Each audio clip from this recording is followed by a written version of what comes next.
Hello, this is Aaron from AaronOnAutos.com, and today we're going to do our shaky cam interior review inside a 2019 Mercedes CLS.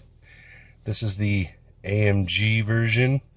I'll put full specs down here because the title for this car is awful long and very Mercedes. But yeah, this is a very, very great car. It's a good sporty sedan with lots of comfort and other things. So let's get to it, because a lot of these controls are, well, they're different. They're not as, I'll just show you. They're complicated. Up here, here's the first of the Mercedes things. These are the seat adjustments. So headrest, middle part, bottom, and thigh support. And then over here is your seat heating button. This I like to call the shenanigans button, but it's actually, you push this and now these are controlling the passenger side seat. So if the driver needs to move that seat forward, do whatever. Or you can, while you're just driving down the street, reach over and go click, doo-doo-doo, and start sliding their seat around, messing with people. That's the shenanigans. And you see the Burmeister, first of the speakers, and the vents. I'll talk about those again in a minute. Down here, here's your door locks, handle, and then here's windows, mirrors, etc. Nothing to really show you except that this has a manual folding right here. Otherwise, in the settings in infotainment, you can set that to automatically do that, fold the mirrors in when you lock the door. That's what I've been doing. It's what I prefer. Up here, if we can get it to, there we go. So you see the, I love this. Isn't that awesome? It's sort of a carbon fiber look, but it's very checkerboard. It's cool. So this is the steering.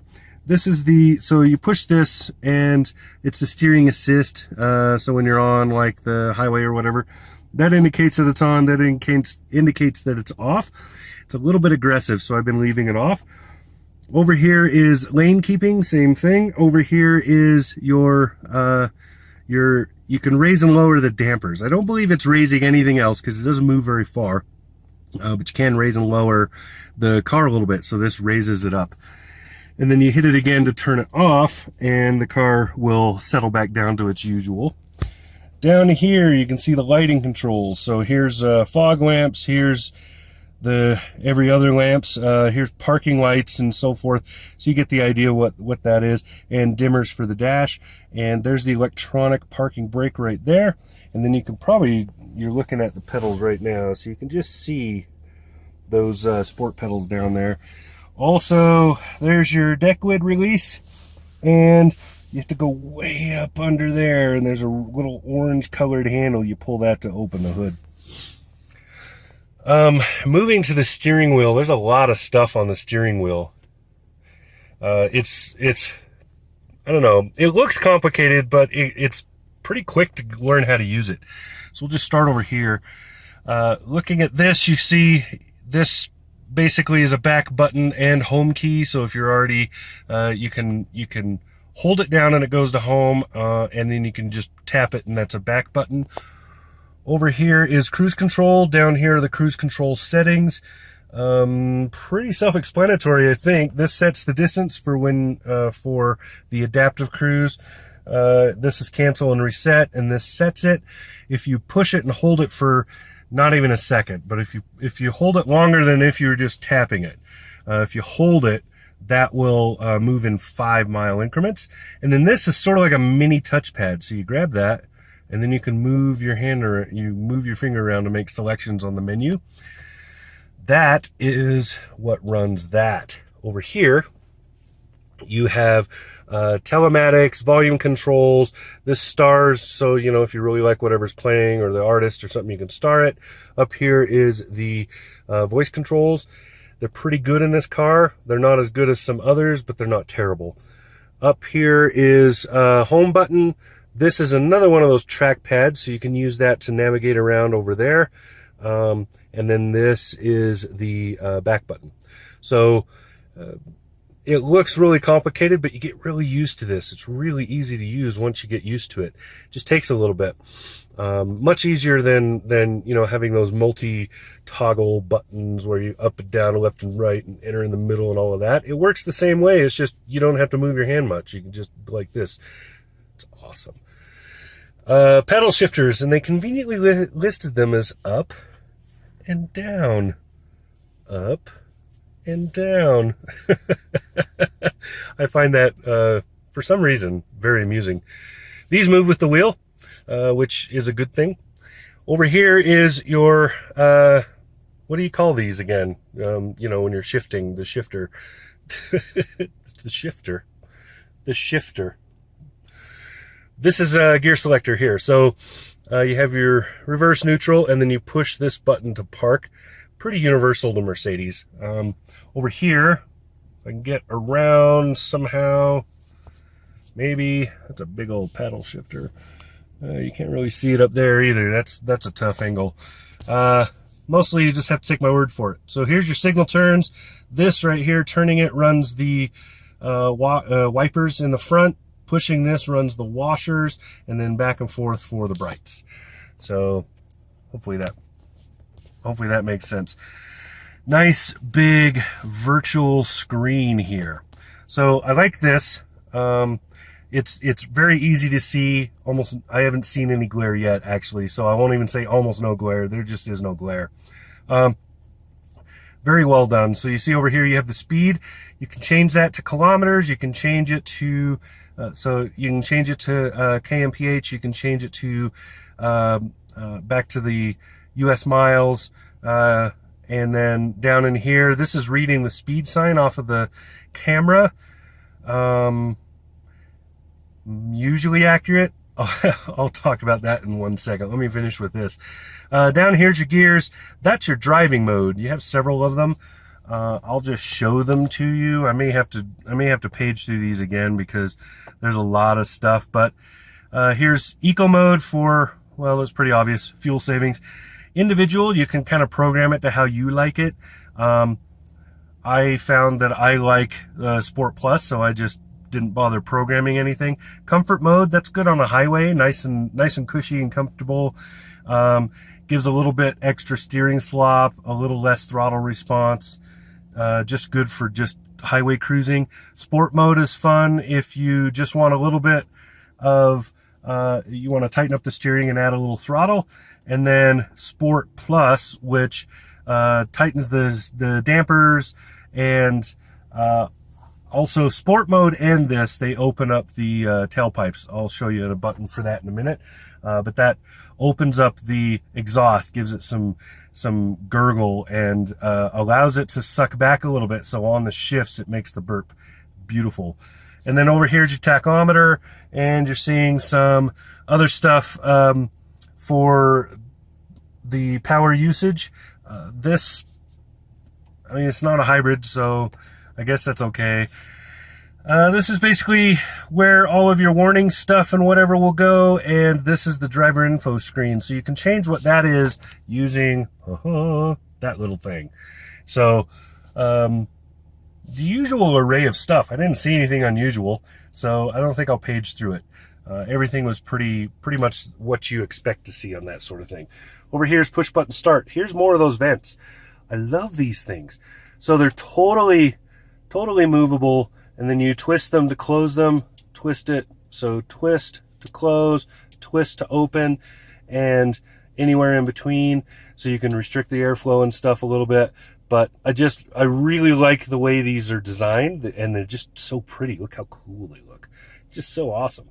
Especially set in this with the silver and the chrome, and just everything just kind of, it just looks good. Here's the big old infotainment screen. It's gigantic. So right now I have it on this because I was just flipping through the drive modes if you were watching. I assume you were because you haven't tuned out. So here's Sport Plus, so you can see what it's doing there. Over there on the right, whoops, over here on the right, this is showing you what that is. So you know, more dynamic engine response. Right now it's in automatic. You can swap it over to manual and use the paddle shifters. There's the Sport Plus is telling you what the dampers are doing. The exhaust is powerful exhaust, and ESP, so that is on. So your stability and stuff.